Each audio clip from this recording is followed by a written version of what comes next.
Olá, seja bem-vindo ao canal Recapitulando. Hoje a gente vai mergulhar numa passagem assim bem conhecida e intensa da Bíblia, o capítulo 19 do livro de Gênesis. A narrativa foca em Ló, o sobrinho de Abraão, e naqueles eventos dramáticos que levaram à destruição de Sodoma e Gomorra. Temos aqui o texto bíblico e alguns comentários para nos ajudar a explorar os detalhes. Exato. Vamos analisar desde a chegada dos anjos em Sodoma, a hospitalidade de Ló, que contrasta muito com a perversidade do pessoal de lá, até a fuga apressada e as consequências, As consequências duradouras das escolhas que foram feitas ali. A história começa com Ló sentado à porta da cidade.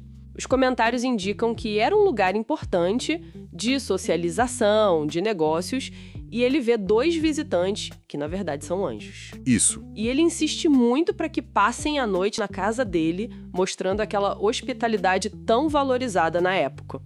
A hospitalidade era fundamental, um dever quase sagrado. Só que essa virtude é testada quase que imediatamente. Os homens da cidade... Todos eles, O texto faz questão de dizer. Sim. Tanto os moços como os velhos. Sim, todo o povo. Eles cercam a casa e exigem conhecer os visitantes. E os comentários apontam que isso é um eufemismo bíblico, Para abuso sexual. Mostra a profunda corrupção moral de Sodoma.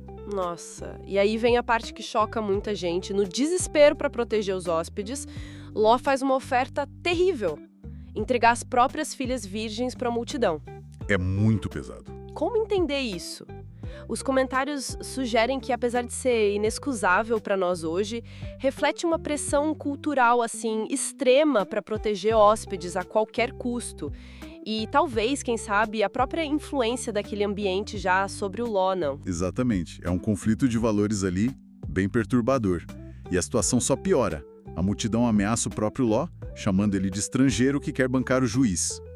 É nesse ponto que os anjos intervêm de forma decisiva. Puxam Ló para dentro e, ferem os agressores com cegueira.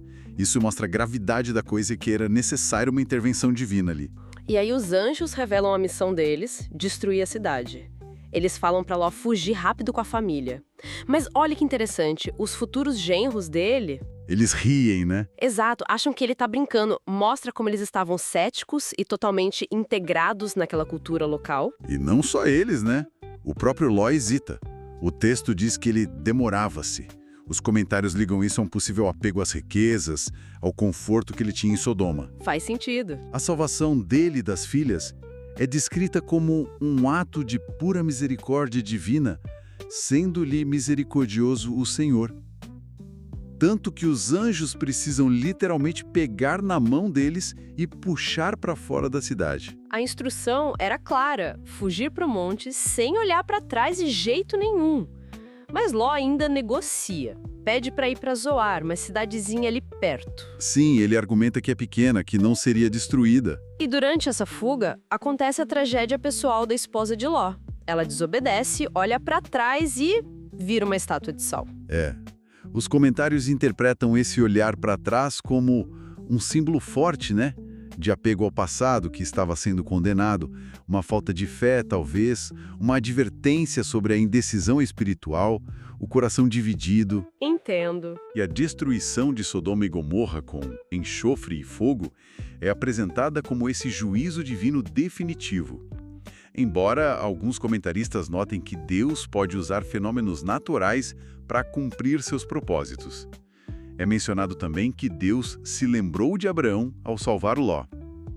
O capítulo termina de uma forma bem sombria, Ló, com medo de ficar em Zoar, acaba se refugiando numa caverna com as duas filhas. Pois é. E elas, achando talvez que eram as últimas pessoas na Terra e querendo preservar a descendência do pai, embebedam Ló em noites seguidas e cometem incesto com ele.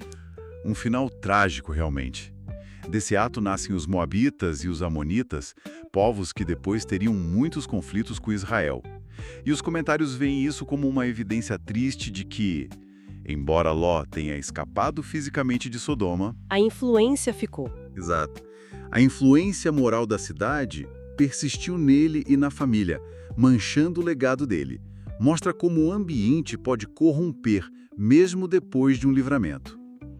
Essa narrativa toda deixa uma questão, assim, que incomoda um pouco. Até que ponto dá para viver imerso numa cultura sem absorver seus valores, mesmo quando a gente tenta resistir? Os comentários até sugerem que se apegar à palavra de Deus é a chave para a pureza, como diz o Salmo 119, versos 9 a 11. Mas a história de Ló ilustra bem a dificuldade dessa jornada, né? É um alerta. Até amanhã no próximo capítulo. Até mais.